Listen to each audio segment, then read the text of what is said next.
This is Writing and Rose and Sword. Well, I'm just sitting in the car and I need to get this done. So I'm going to take part of it and read it to you.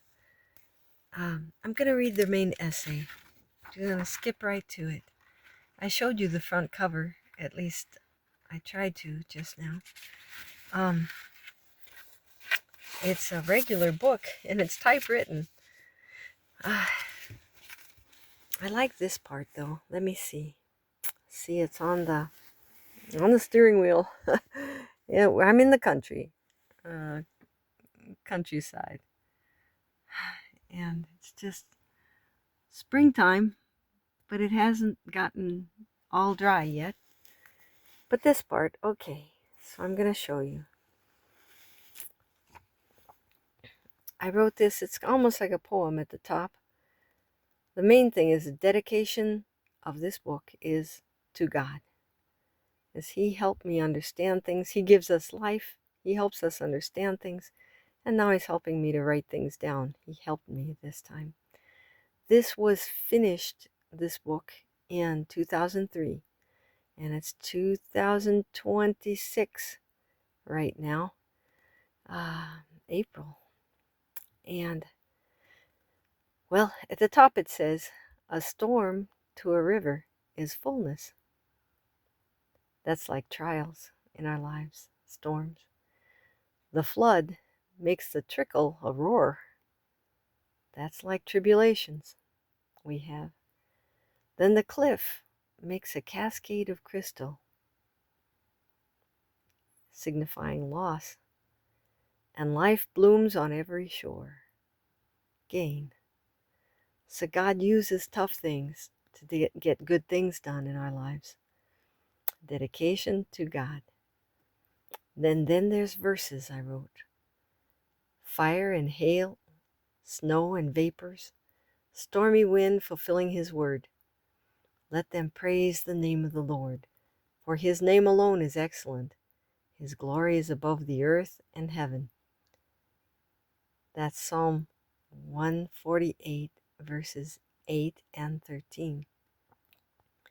Then the next one is 1 Corinthians chapter 15, verse 54. So when this corruptible shall have put on incorruption, and this mortal shall have put on immortality, then shall be brought to pass the saying that is written, death is swallowed up in victory. So that's like storms and floods and loss and gain. Okay, the last one, Psalm 145, verses 9 through 12. The Lord is good to all, and His tender mercies are over all His works. All thy works shall praise thee, O Lord, and thy saints shall bless thee. They shall speak of the glory of thy kingdom, and talk of thy power, to make known to the sons of men His mighty acts, and the glorious majesty of His kingdom. There you go. Oh, I hear geese going over. I wish I could see where they are. I think they're over that way. Yep, there they are. Geese going over. It's time for them to come back up here north. This is north. In upper Michigan. Okay. Here's the table of contents. I guess I will take a picture of it. That is to say, I'll show it to you. There it is. I don't know who would find the time for that. I don't know who would find time for this, but I need to get it to you. And there's a warning and notes and the last part, but I'm not going to read that to you. Okay, I'm going to start right in. I finished writing this in 2003, right before our 9th child was born. And I was expecting him, but I did get it done. Here it goes. But I'm gonna take it off of the picture. Let's see. Again, this is where we're at, and it's just about sunset over there. Ooh, yep, just about sunset. But I'm gonna turn it, I guess. Just me. And I was reading this morning and yesterday, and I'm amazed I wrote it so well. I'm glad. Some of it, anyway. Others, it's just writing. Okay, here goes. Rose and Sword, Part A. And then here's just a kind of a. See there? It's kind of a introduction. And should I just. I'm going to start in it. I'm going to skip that. Okay. And again, in case you have the capacity of go and read that if you want for yourself. But I'm going to start here. Have you ever noticed that there are two kinds of beautiful in this world? There really are two distinctly different categories of beauty to be considered.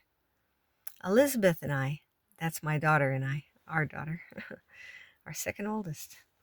Elizabeth and I were talking about stuff the other day, and it came up in our conversation.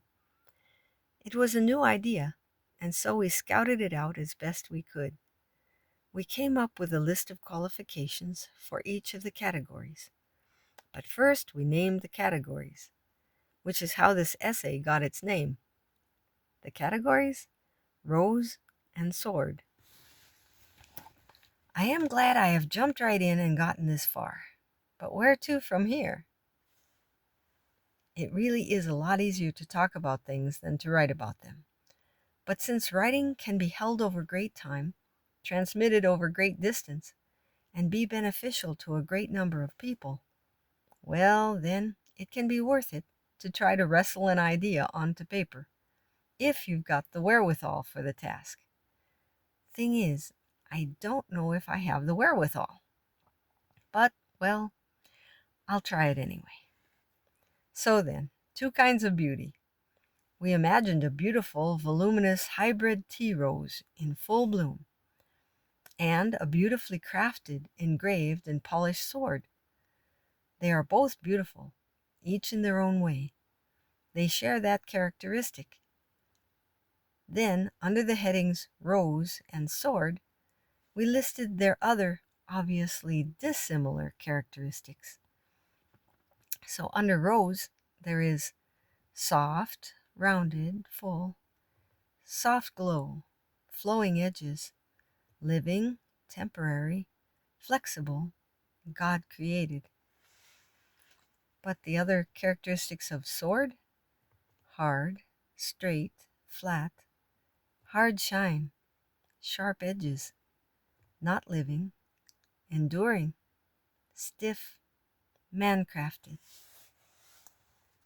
This hat, I popped it on. It's gonna look funny. Oh, not that it ever looks much different. But, okay, that was page 1 at the bottom of it. There are other things that could be listed, but these are the things we thought of then. Well, that was a start. After that, we realized that other things fit nicely into those general categories. And we saw that recognizing which category a beautiful thing fits into can better help a person to know what they are dealing with and to know how to deal with it. I'd give you the whole conversation bit by bit, but it kind of just tumbled out, with a pause now and then for thought and consideration. And it's kind of hard to remember just who said what and which things came first and next and last. That's probably why I was so hesitant to try to write about it. But it still seems that it may be useful, so I'll continue. For example, gold and silver jewelry and cut diamonds and gems fit basically into the sword category of beautiful, while smiles and butterflies, autumn leaves and ripe raspberries fit basically into the rose category of beautiful. As we thought about these things, we realized that living and non-living were significant aspects in themselves. So I make a short list. Rose has underneath its title living, which has underneath its title growing, changing, self-mending, heals itself, capable of reproducing itself. Then over on sword, at least the whole bush, sword, non-living, and under that is non-growing, static, non-self-mending, non-healing, incapable of reproducing itself. Understandably. Now, this is not to cast an intolerable shadow on man-made, cold, hard, non-living things, seeing as how those very things often exist to enable living things to live, or to live better. Pruning shears, for instance, belonging to the cold, hard category, though they are not often thought of as beautiful, yet they enable broken, diseased parts of rose bushes to be removed, to preserve or improve the welfare of the plant. But the differences are worthy to note, and while not casting any terrible shadow on the cold, hard things, it does throw a proper light and glory. Light, oh dear. It does throw a proper light and glory on the creations of God.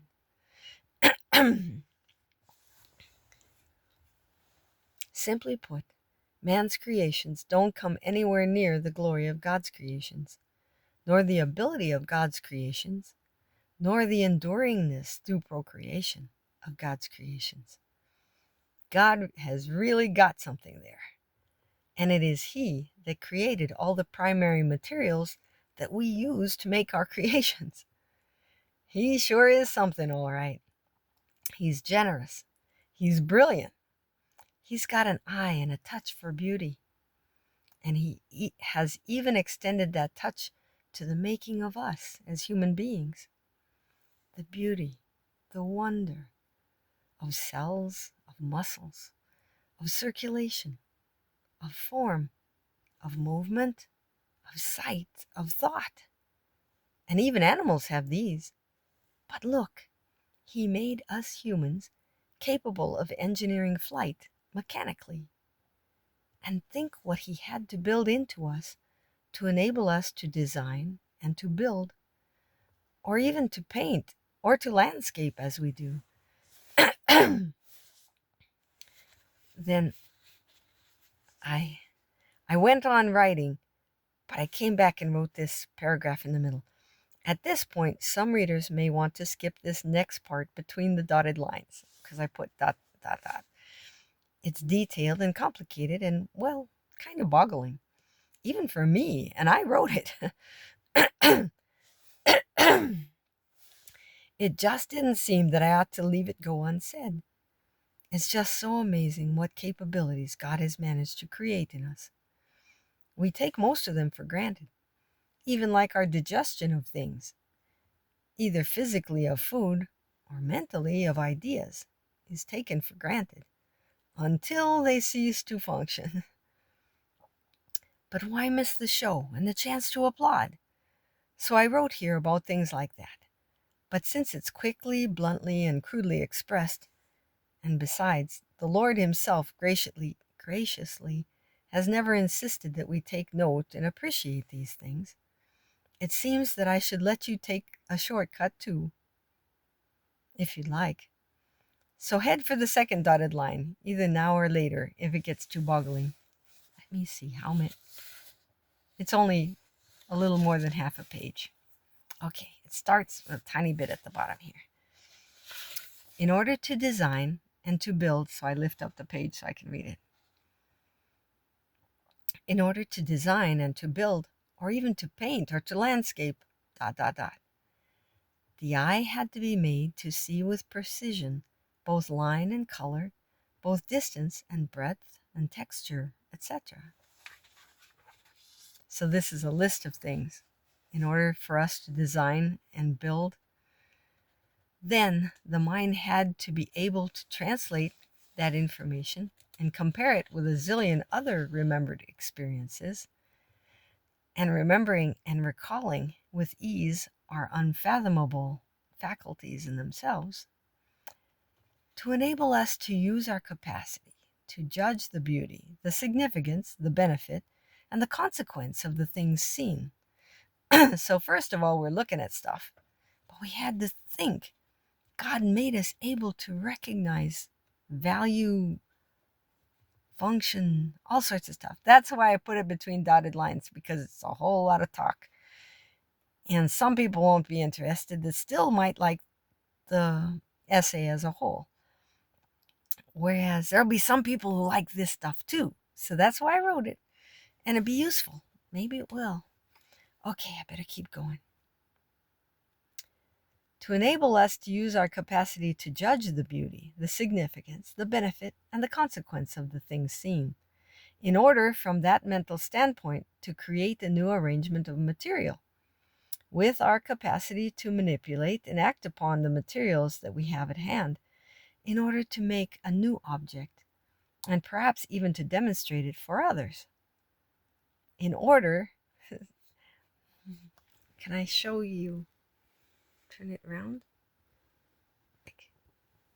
So you see, I've read that one, then this one, then that one, then that one. So that goes on down here, and then general. It looks like someone is coming down the road. So I think I have to stop this and not be so obvious. I'll pause it. I hope that it works. Okay.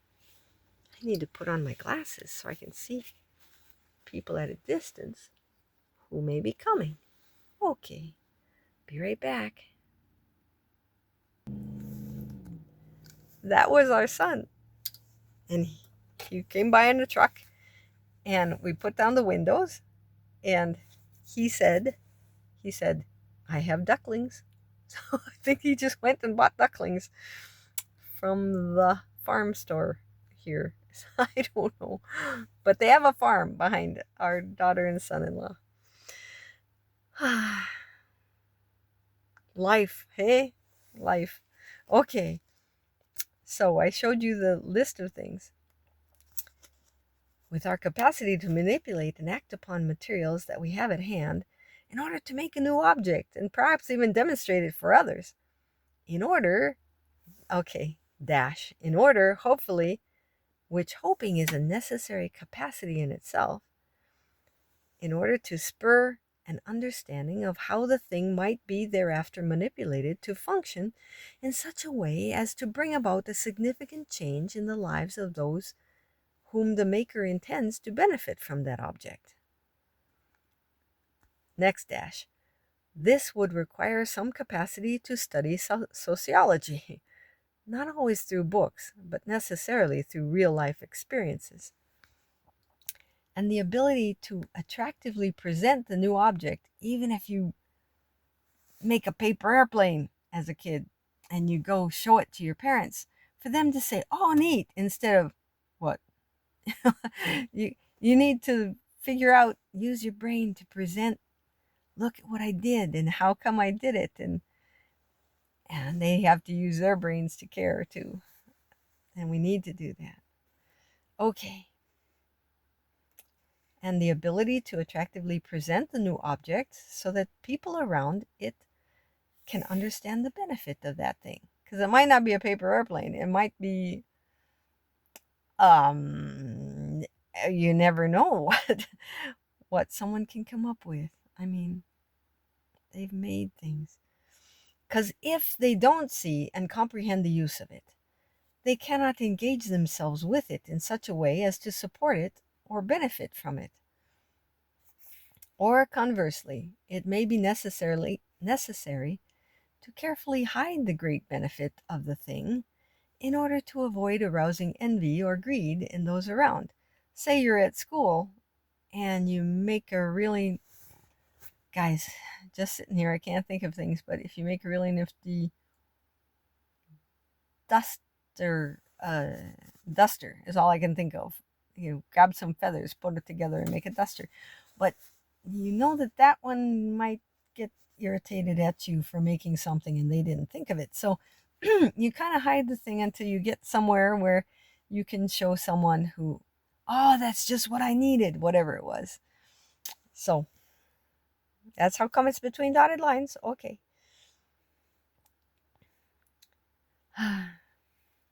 Next dash.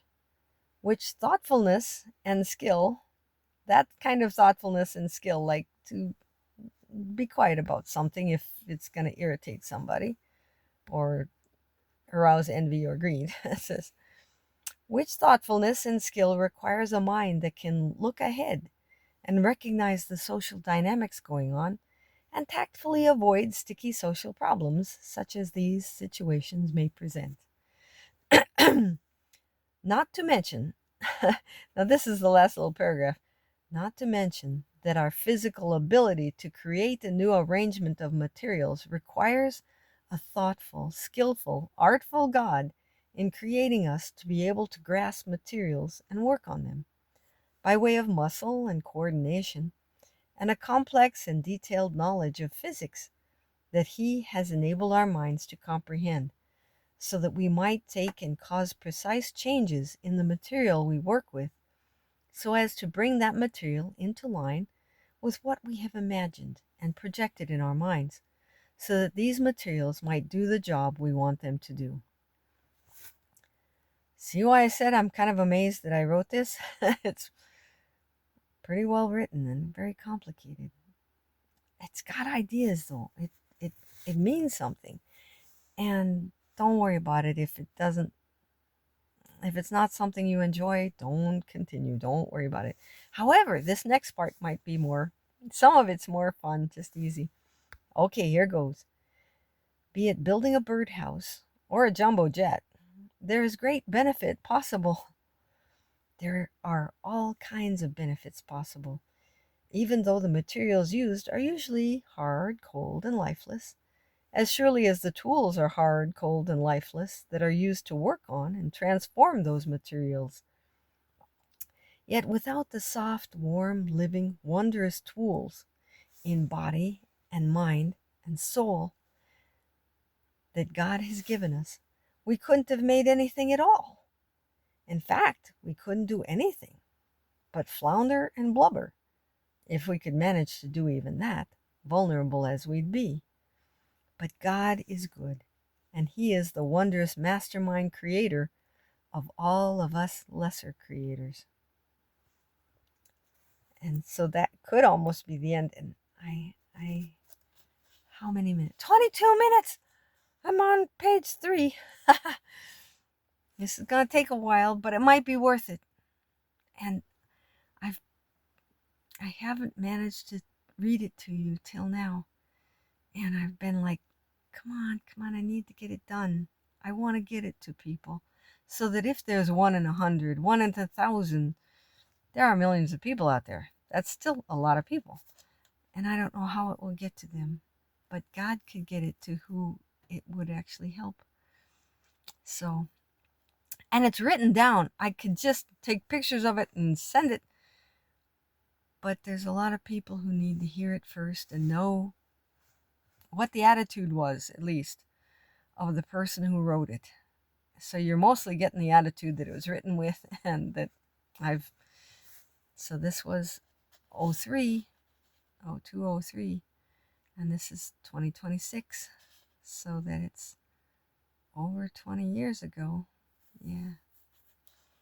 So I'm going to keep, where'd I go? There it is. Okay.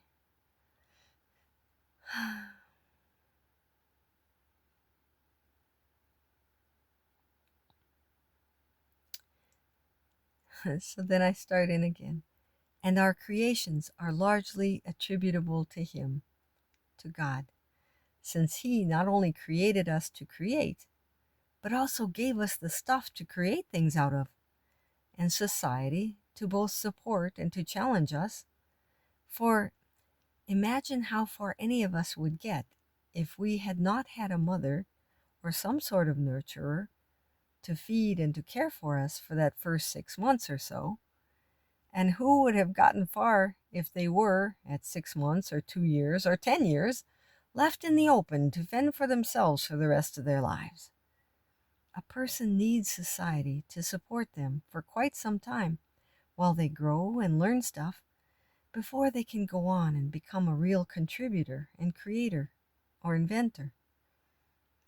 And then also the challenge of competition or even of danger has often added the needed push to motivate us to use our brains and resources to the max to produce something truly wondrous. The Declaration of Independence was one such product. Penicillin was another.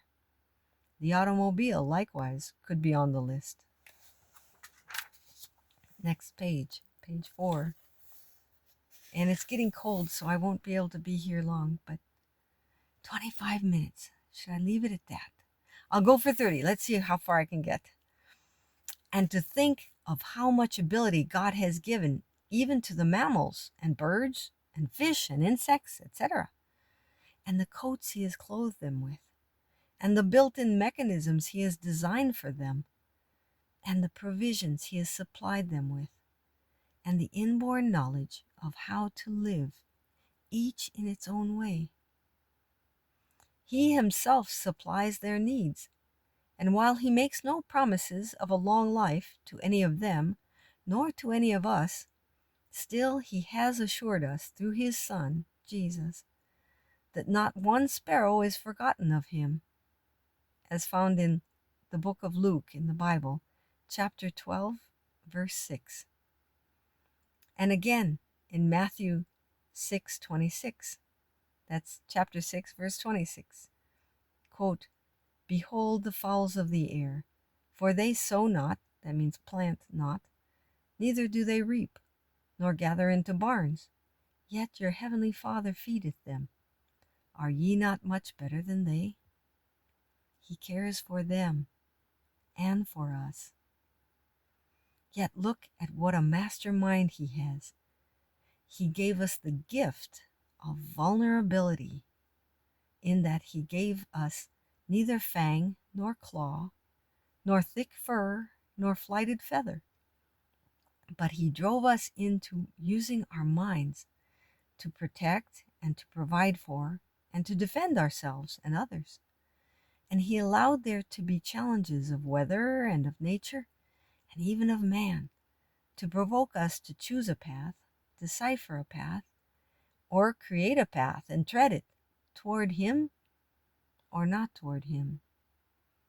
For with a mind, he also gave to us humans a heart, quote unquote. I don't mean the beating heart inside you, but the part of you that's human that cares, and that's not attributable to any particular set of cells. The caring. It depends on our minds a lot or uses, but at any rate, we'll leave others to debate that. He gave to us humans a heart that is nurtured and sustained all those same years alongside our bodies and minds. He gave us a heart, and with it a sense of another reality that we cannot see with our physical eyes, nor touch with our physical hands, nor perhaps comprehend with our physical brains. Comprehend meaning fully grasp. We can perceive it, but not fully grasp it. This is the thing that most sets us humans apart from beasts. Our ability to perceive further layers of possibilities beyond simple survival and existence. For with our minds we can detect good and evil, but only with our hearts can we really embrace the good and shun the evil, or the other way round. Guys, it's the middle of page 4, but I'm going to stop it there because there's a little white space, meaning there's a break, and because it's almost 30 minutes. So thank you. I want to get this done. So I'm sitting in the car in the middle of spring, and it's cold and getting dark out, but thank you for listening, and I'll talk to you later. This is Terry Bale, and this is called Writing and Rose and Sword, specifically the essay Rose and Sword, which is about 30 pages long, by the way. Thank you. Bye.